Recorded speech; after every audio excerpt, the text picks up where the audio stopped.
up, DFL? Welcome to your first season review.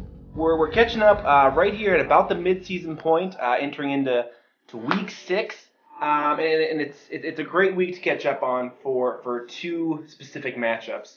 The first matchup is obviously the attention of the entire league.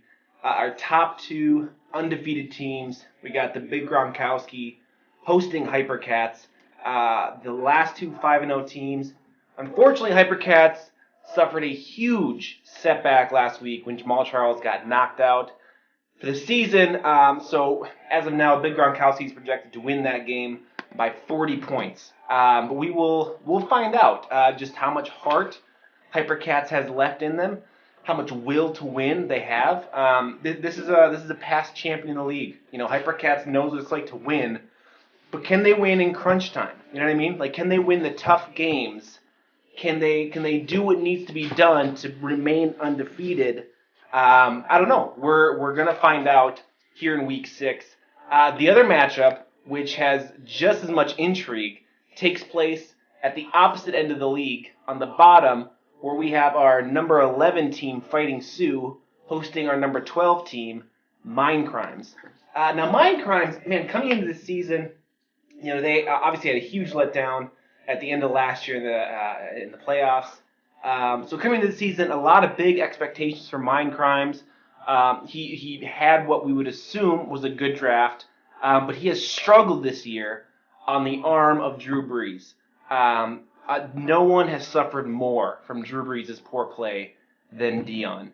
Not the Saints, not Sean Payton, not the city of New Orleans, not the Brees family, which I'm sure isn't incredibly thrilled with how bad Drew Brees is now. Dion has been absolutely killed by the play of his quarterback.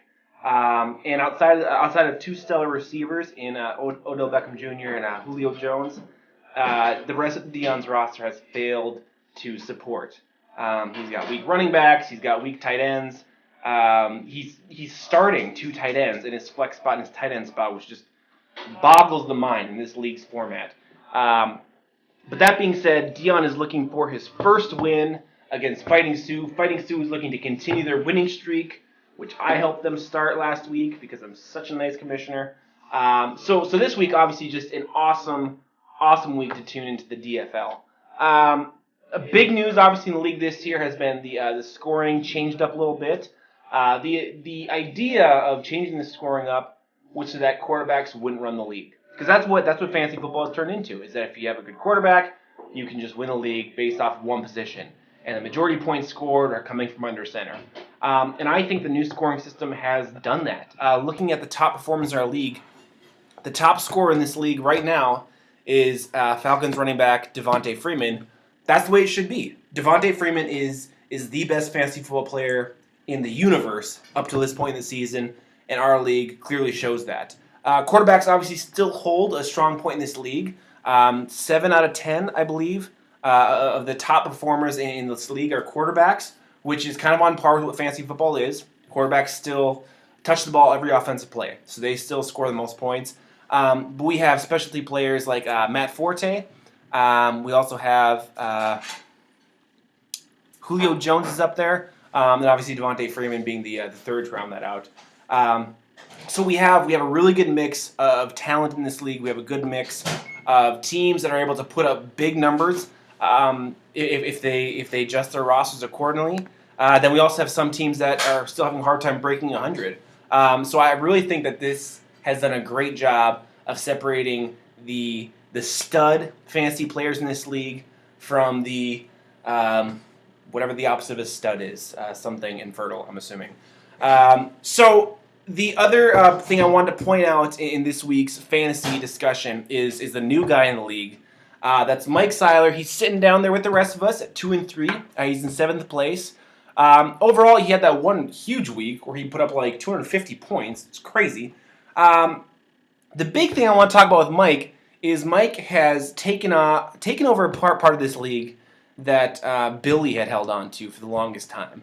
Mike has knocked Billy off that throne. He's jumped on.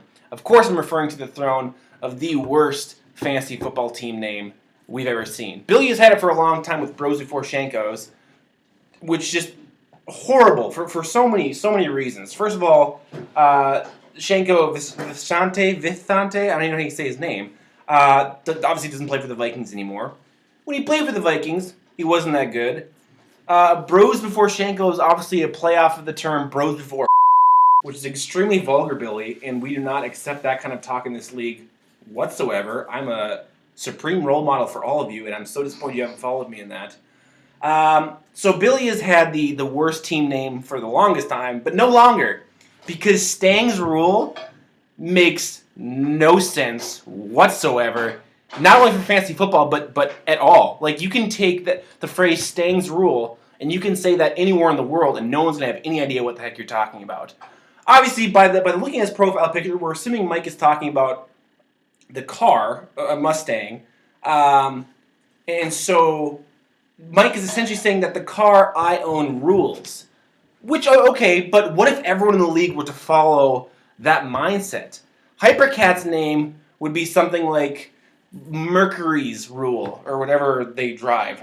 And so, obviously, just Stang's rule, just a horrible name. So Mike right now has the worst team name in the DFL. Thankfully, he's stuck with it forever, so this is going to give us content for the longest time. Coming up through the ranks, I still think one of the more powerful rosters that this league will have to contend with in the playoff time is none other than Raging Marmots. Now, Josh started off real strongly, but unfortunately I stumbled to a couple losses. But Josh's team looks like it's built for the playoffs. Obviously, he's got Tom Brady, who's having a huge year this year. But then he's also just got like A.J. Green, Larry Fitzgerald, which is an awesome draft for receivers because Larry Fitzgerald is crazy outperforming what he should have done. And A.J. Green is still a number one receiver, top 5 receiver in the league. And then Josh's running backs are both geared in offenses that are going to rely on running backs every game. He's got Marshawn Lynch and Chris Ivory. Both those guys are going to get the rock upwards of 20 times every week.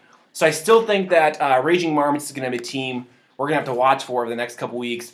Just see what happens. Obviously, the big Gronkowski right now sits on top of the league. He's the guy. But we're going to see if Hypercats can knock him down this week. And we're going to see how long it takes till Dr. X's and O's has once again taken over his rightful place as the king of this league. Guys, happy Thursday. The NFL week kicks off tonight. We got Saints-Falcons. Obviously, big game for me. Matt Ryan's going. Big game for Mind Crimes because Drew Brees is going. Maybe, unless he gets benched. That's obviously a possibility. Just obviously going to be an awesome week in the NFL. Broncos are 5-0. Hawkeyes are 6-0. Dr. X's and O's is coming up through the ranks. So it's a great time in the football world. I love all you guys. Not really. Happy week 6, and we will see you guys next time from the DFL's Office of the Commish.